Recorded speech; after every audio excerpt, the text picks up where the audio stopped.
बिल्कुल। सुनील भाई, गाड़ियों की कीमतें सबसे पहले मुझे ये बताएं, वाकई महंगी होने जा रही हैं या नहीं? ये बजट की वजह बजट की वजह से यार लोकल गाड़ी पे तो कोई इम्पैक्ट नहीं है बजट का, बिकॉज जिस तरह पहले थी बिल्कुल वैसे है। इंपोर्टेड गाड़ी में जिस तरह जो है ना, जो दो किस्म की गाड़ियां आती हैं, एक आती हैं जो एशियन ओरिजिन की गाड़ियां, एक नॉन एशियन जर्मन, ये वो उनको कोई फर्क नहीं पड़ा। एशियन गाड़ियों में पहले एक ड्यूटी रिजीम जो है बेसिकली उसमें होता ये है कि 0 से 1800 सीसी तक ना फिक्स वैल्यूएशन थी कि आपने कोई भी गाड़ी मंगाई है रिगार्डलेस ऑफ ब्रांड, उसके इंजन के साइज से ड्यूटी जाएगी। ठीक हो गया। अब उन्होंने वो जो फिक्स था ना रिजीम, वो 1300 तक कर दिया। 1300 से 1800, ये 500 सीसी की जो ब्रैकेट है, इसमें बजाय इसके कि फिक्स ड्यूटी या फिक्स वैल्यूएशन पे जाएं, उन्होंने कहा कि जी हम उसको जो है कैप खत्म कर रहे हैं। 1300 से 1800 तक की जो वैल्यूएशन है ना, वो डिपेंड करेगी MSRP उसको बोलते हैं। आप जो 3 वेबसाइट से उठाएंगे डेटा, तो एग्जांपल ये है कि आप और मैं 2 फर्क गाड़ियां मंगा रहे हैं, फर्क ब्रांड की, सीसी बेशक सेम है, तो पहले ड्यूटी सेम थी, अब वैल्यूएशन फर्क होगी। किसी केस में पहले से ज्यादा हो सकती है, किसी में कम हो सकती है। तो उसका इनडायरेक्ट इम्पैक्ट ये आएगा कि समझे कि 1300 से लेके 1800 सीसी तक मुझे उम्मीद ये है कि जो वैल्यूएशन ऑन हायर साइड चली जाएगी और उसकी ड्यूटी बढ़ जाएगी। ओके, तो ये इंपोर्टेड गाड़ियों के लिए। ओके, यानी इंपोर्टेड गाड़ियों की महंगे होने के चांसेस हैं, इम्कानात हैं। इंपोर्टेड भी जो अभी फ्रेश इंपोर्ट होंगे, नहीं होंगी। और वैसे इंपोर्ट गाड़ियों की हो रही है अभी बहुत कम, क्योंकि जो तरीका था बेसिकली, जो इंपोर्टेड गाड़ी है, मैं और आप being a Pakistani we not allowed to import a car. There is no use commercial import licence, कुछ भी नहीं है। सिर्फ समंदर तो शुरू से होता रहा है, अब अक्सर समंदर पार पाकिस्तानी जो है, जो कि बाहर से अपने मुल्क में पैसा भेजते हैं और रेमिटेंसेस जो है हमारे GDP का काफी परसेंटेज है, तो उनके लिए फैसिलिटी रखी गई है। 3 स्कीम है, ट्रांसफर ऑफ रेजिडेंस, बैगेज या गिफ्ट। उन तीनों स्कीमों के थ्रू गाड़ी आती है। अब उसका नाम ऐसा है, लोगों को लगता है कि शायद गिफ्ट है तो फ्री हो जाएगा। अक्सर लोग मुझे भी कॉल करते हैं, आपको भी करते होंगे। तो वही 3 तरीके हैं जिससे गाड़ी आएगी, और उसके ऊपर जो ड्यूटी है वो 250 से 550% है। उसकी वैल्यूएशन का जो रूल है वो थोड़ा चेंज कर दिया गया। पहले जो था, लोग किसी का पासपोर्ट ले लेते थे, पासपोर्ट का प्रोसीजर उन्होंने और सख्त कर दिया, तो इंपोर्ट और कम हो गई। सो 80,000 थी, फिर 40,000 पे आई। लास्ट ईयर मेरा ख्याल है टोटल गाड़ियां जो इंपोर्ट हुई हैं 15 से 20,000 थी।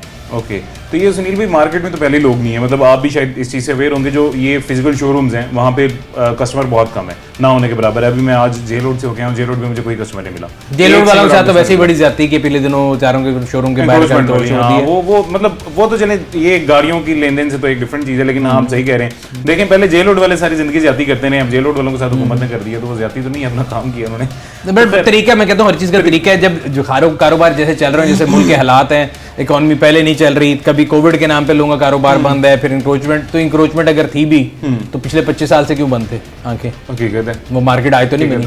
तो मेरा पॉइंट ये है, अगेन मैं ये नहीं कह रहा कोई लीगल एक्टिविटी करनी चाहिए, मैं वैसे कह रहा हूँ जनरली कारोबार लोगों के लिए इस टाइम मुश्किल है, तो उस मौके पे ऐसे स्टेप लेना जरा डेंजरस हो सकता है। ऐसे ये मुश्किल है, ये भी आपकी बात वैसे बिल्कुल ठीक है। अच्छा सुनील भाई, कस्टमर कोई नहीं हमें पूरी मार्केट में नजर आया, एक सिंगल डॉट कस्टमर नहीं हमें नजर आया, उसकी वजह क्या है? आपको क्या लगता है? मतलब ये दो तीन चीजें नहीं, ऑनलाइन का ताल्लुक कोई नहीं। देखें, ऑनलाइन से तो सारे फायदा उठाते हैं। मैं तो हमेशा कहता हूँ ऑनलाइन तो आपको फैसिलिटेट करता है। कोविड में आपने देखा कि जिसका शोरूम बंद था उसने ऑनलाइन गाड़ियां बेची, बिल्कुल ऐसी ठीक है। जिसकी दुकान बंद थी उसने ऑनलाइन बेची, जिसका रेस्टोरेंट बंद था उसने ऑनलाइन डिलीवरी किया। तो ऑनलाइन ने तो ये बात प्रूव किया कि वो आपका कारोबार तबाह नहीं करने आए, वो आपको फैसिलिटेट करने आए। तो वो तो अगर किसी की सोच है तो उसको अपनी सोच को वसी करने की जरूरत है, महदूद सोच है। लेकिन अभी जो सूरत हाल है, ये आज नहीं हुआ, मेरी जितनी उम्र होगी मैं हर साल देखता हूँ कि हर साल मई एंड और जून मिड तक जो है ना, हर लोग को होता है कि बजट आएगा तो बजट में पता नहीं क्या हो जाएगा। हर इंसान जो है ना, जो यूजर है वो होता है पहले वो। दूसरा ये हमारे मुल्क के जो हालात थे वो थोड़ा तजब्जब का शिकार थे, उसमें कोई क्लैरिटी नहीं थी, तो लोग ऐसे मौके पे पैसा रोक लेते हैं। अब आहिस्ता आहिस्ता जब बेहतरी आएगी, स्टेबिलिटी आएगी, तो फिर दोबारा लोग आएंगे मार्केट में। तो उम्मीद करते हैं कि आगे से बेहतरी आएगी पहले से। ऐसे ही है ये कहा, मतलब ये जा रहा था, जो जनरल पब्लिक है वो ये बात करती है मैक्सिमम कि कासिम के अब्बा के 4 साल के दौर में जो है वो इतना ज़्यादा गाड़ियों की कीमतें नहीं बढ़ी जितनी ये PDM के 1 साल में बढ़ गई हैं। उसकी वजह सिर्फ डॉलर है। वो देखें, कासिम के अब्बो या मेरे अब्बो या आपके अब्बो, उनके हाथ में नहीं है ना। बात तो ये कि एक चीज़ आप चीज़ है, ये भी इंपोर्ट कर रहे हैं, ये भी इंपोर्ट कर रहे हैं, ये भी इंपोर्ट कर रहे हैं। जब सब कुछ इंपोर्ट हो रहा है तो उसकी टोटल प्राइस की डिपेंडेंसी जो है वो डॉलर पे है। नीड ऑफ आवर ये है कि लोकल इंडस्ट्री के साथ बैठ के ये बात की जाए कि भाई आप लोकलाइजेशन करें। मैं ये जानता हूं कई ऐसे पार्ट हैं जो पाकिस्तान में बन सकते हैं, लेकिन वो पाकिस्तान में नहीं बनाए जाते। जानबूझ के जिस मुल्क से वो गाड़ियां आती हैं, जो उनके प्रिंसिपल हैं, वहां से किए जाता है और इस यहाँ से कैपिटल उधर चला जाता है। तो पॉइंट ये है कि भाई उनको भी समझने की जरूरत है कि अब ये सूरत हाल आ चुकी है कि जिस प्राइस पे गाड़ियां पहुंच चुकी हैं, उसका सबूत ये है कि आप तो जेल रोड होके आए ना, छोड़ दें आप उसको, आप किसी भी कंपनी के शोरूम पे जाएं, आपको वहां जहां 8-8 महीने की लाइनें थी ना, आपको 8 मिनट के अंदर गाड़ी मिलेगी, ओपन इनवॉइस पे मिलेगी, आपके नाम पे मिलेगी, कोई आपको साथ मरी का ट्रिप देगा, कोई आपको आईपैड देगा, कोई आपको टैंकी फुल देगा।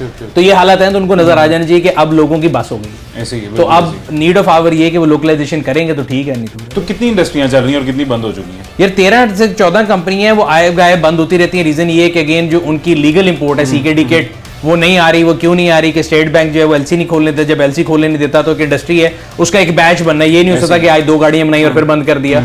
तो उन्होंने पूरे एक बैच में प्रोडक्शन करनी है, वो बैच प्रोडक्शन करते हैं, जब तक अगली सीकेडी उतने बैच की नहीं आती वो 10 दिन 15 दिन बंद कर देते हैं। और इसका नुकसान लॉन्ग टर्म में हमें होगा। देखें हमारे यहाँ पे जनरली लोग बड़े खुश होते हैं कि जी फलाना इदारा बंद हो गया, बड़ी अच्छी बात है, इसने बड़ा लूटा है, या मैं आज बोलूं कि जी फलाने का शोरूम बंद हो गया, बड़ी ऐसा नहीं है। आप ये देखिए कि वहां पे जो लोग काम कर रहे हैं वो पाकिस्तानी हैं। और ये सिर्फ 13 कंपनियां नहीं, इनके पीछे वेंडर इंडस्ट्री 8000 और डायरेक्टली इनडायरेक्टली जो भी लोग गाड़ियों से रिलेटेड हैं, जो टायर बेच रहा है, जो इंश्योरेंस बेच रहा है, जो कोई भी चीज बेच रहा है, वो उससे ताल्लुक है, तो वो सब बेरोजगार होंगे। तो हमें चाहिए ये कि हम इस इंडस्ट्री को पहले के बजाय इसके एक सिक्योर यूनिट बने, फिर उसको आप सब्सिडी दे के रिवाइव करें, तो पहले ही रोक लेंगे ना बने। ये मुझे अभी जेल रोड वालों ने सुनील भाई बताया, मतलब वहाँ पे कहते हैं कि काम इतना ज्यादा कारोबार खत्म हो चुका है, काम इतना मतलब ना होने के बराबर है कि हमने अपने एम्प्लॉयज़ 50% काफ़ी लोगों ने पहले ही जो है मतलब छांटी कर दी है और हमने भी आज 50% निकाल दी है। और मतलब ये अफसोसनाक बात है, वो बंदा जो 18 से 20 हज़ार में मतलब वहाँ पे नौकरी कर रहा था, और वो भी मजबूर है 3 माह 4 माह, कितनी देर तक आप सुनील पे, कितनी देर तक आपके पास एम्प्लॉय जिसका काम नहीं उसे अपनी जेब से दे देंगे।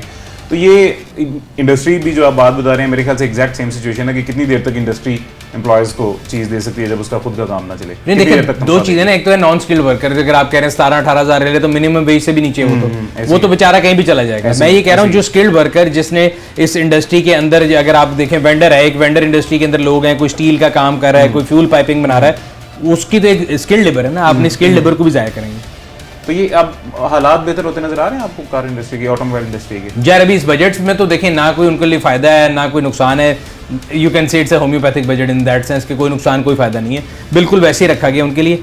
आगे हालात बेहतर तब होंगे, अगेन वही बात है, जब वो अपनी मदद खुद करना चाहेंगे, जब वो लोकलाइजेशन पे आएंगे। अगर वो इस चक्कर में रह जाएं कि जी हमारी लोकलाइजेशन अभी इतनी रहेगी और हम इंपोर्ट ही करेंगे, तो 1 साल से उनके सामने है, उनकी लीगल इंपोर्ट भी नहीं हो रही।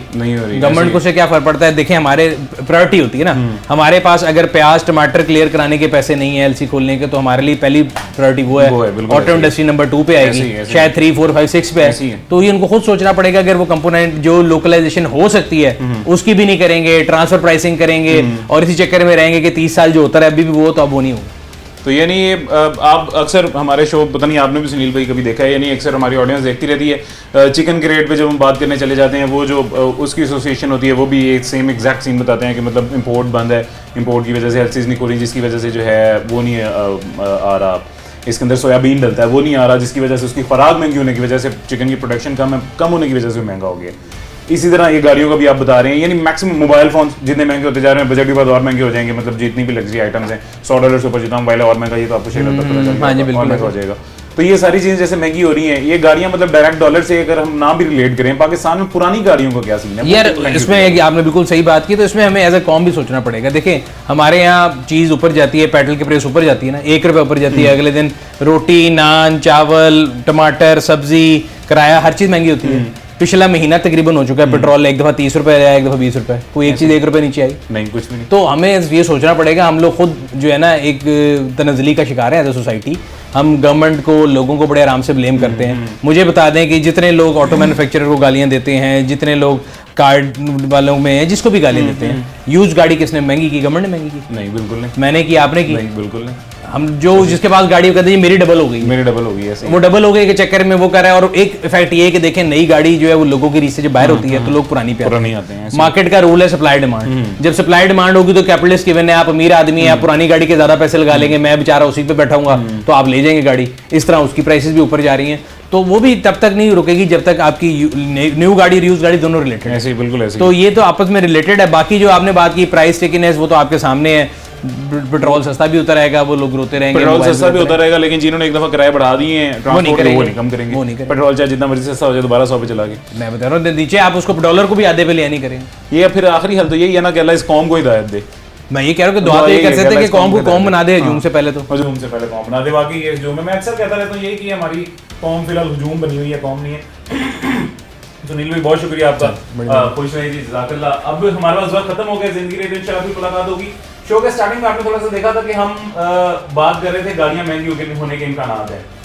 एक्सपर्ट हमें थोड़ी देर बाद मिले, उन्होंने हमें एग्जैक्ट बताया कि गाड़ियां महंगी होने के इम्कानात इस सूरत में है कि जो इंपोर्ट की जाएंगी नई गाड़ियां वो महंगी हो सकती हैं। वो भी 100% एक्यूरेट नहीं है ये खबर, लेकिन जो पुरानी गाड़ियां हैं और जो लोकल गाड़ियां हैं उनकी एग्जैक्ट सेम कीमत वही बरकरार रहेगी। मुझे इजाजत दीजिएगा, अपना ख्याल रखें, अल्लाह हाफ़िज़।